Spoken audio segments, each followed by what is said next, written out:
Hi, how are you doing today? Do you listen? Do you truly hear? What are the things that you hear in your ears?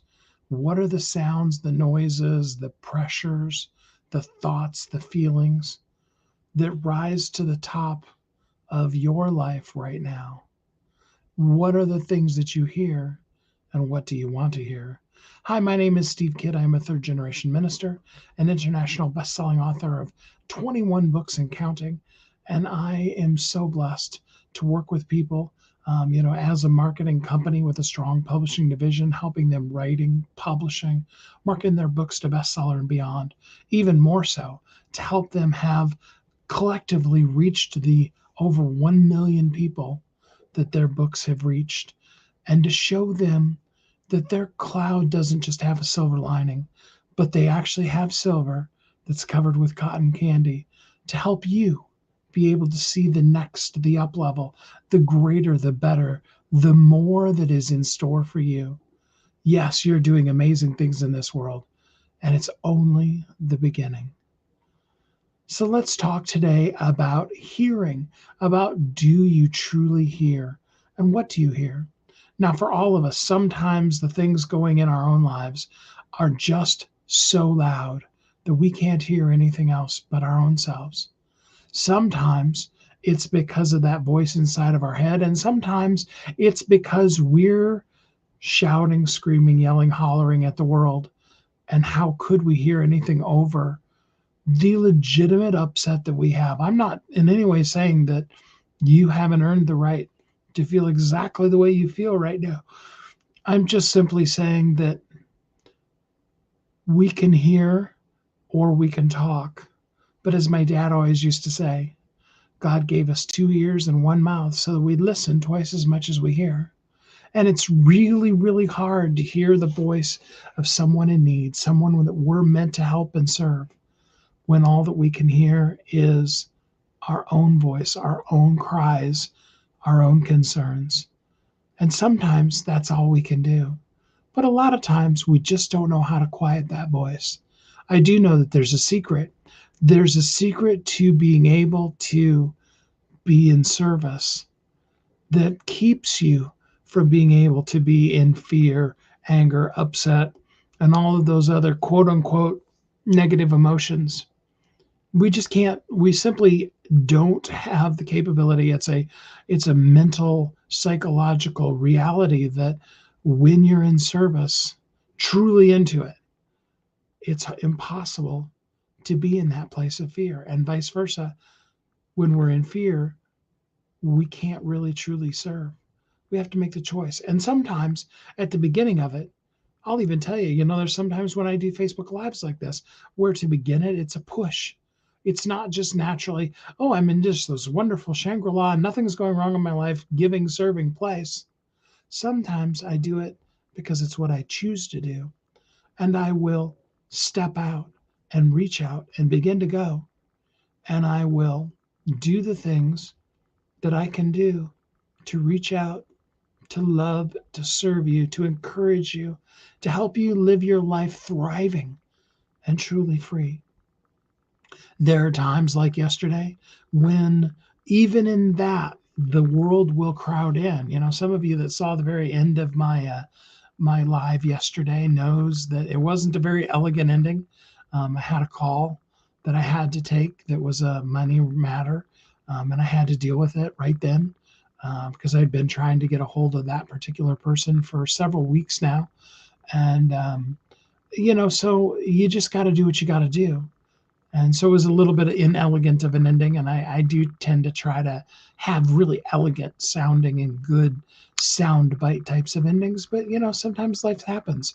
And if that particular person called me back so we could finalize things, I would have to end inelegantly again today.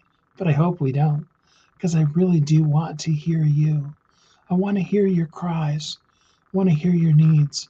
And I want to be here to help you. Feel free, if you're listening live, to post in the chat if there is things, wants, wishes, needs, concerns in your own life that are screaming so loudly in your head that you couldn't even imagine what it would feel like to serve. or even just things that you'd like to have somebody help share that burden with you. We can all come together collectively right here in this place, and we can support one another. We can love each other and lift each other up. Don't have to. You can even just mention it silently. And even as I speak now, I lift you up. I support you wholly and completely in what you're going through, in the life that you're living, and in all that you can do. You're not alone. I'm here for you. So, this whole concept of hearing, I know some of you are just dying to find out. All right, so what's the Dr. Seuss book? Well, if you haven't guessed yet, maybe that means you haven't read enough Dr. Seuss books. But if you haven't guessed yet, today's book is Horton Hears a Who. That's right, probably the most famous of all Dr. Seuss books, Horton Hears a Who. Um, I love this story because in a world full of noise and chaos, in a world where nobody cared about the little who's that lived on a dust speck, on a clover, or whatever it was, Horton was paying attention to the needs of those around him. And Horton heard, that's a great word, the little who, and he listened. And everybody else thought he was crazy because nobody else heard that cry, because the world around them was so loud and all the other noises of life pushed out the capability to be able to be silent enough and to have developed our hearing enough to hear that still small voice cry, that tiniest, littlest, most elegant, and yet most tiny, painful cry.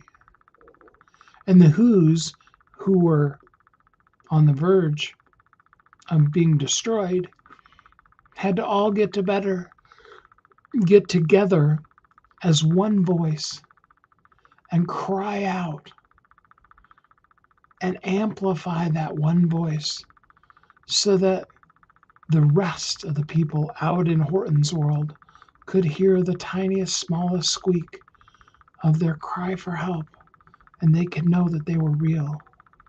There's somebody somewhere. They're on Google right now.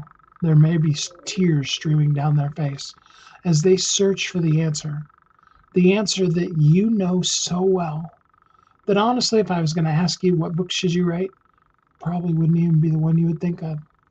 Probably would go right over your head and be something that you couldn't even contemplate being what you would write your book about because it's so easy.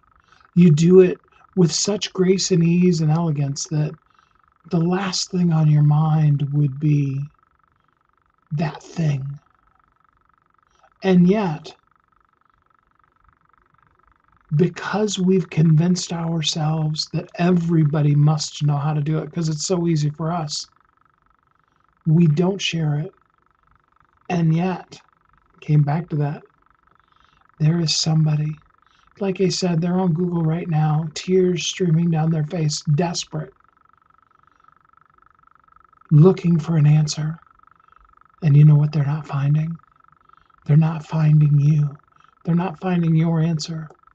They're not finding that wonderful, special, important, significant thing that you do in this world that makes all of the difference because you simply are shining and being you. Now, first of all, for those of you that have ears to hear and a voice to speak, let me be the first one to thank you for all of the difference and all the things that you do in this world. And for those of us, when we're in those moments where we need to listen more, we need to hear better, we need to know what really truly is going on in the world. For those of us that are at that place, living in that life right now, I encourage you, listen, hear, have your ears open, ask, what could I do today to just help that one, to just make the tiniest little step towards something better, something greater, something super wonderfully good. You'll be glad you did. I know if your life is anything like mine, there are a ton of things that are weighing down on you. Some of them you can solve, and many of them you can't. And often the ones that you can't solve are the ones that push on you the hardest because you feel that helplessness.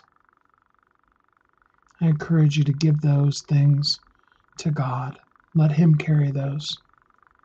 And to focus your time on having ears to hear the voice of the one crying, the voice of the person who needs you to just simply show up and be you while it's called today, to make the difference that only you can make, so that you can thrive and they can thrive and we can all be thriving and truly free. Thanks so much for spending some time with me today.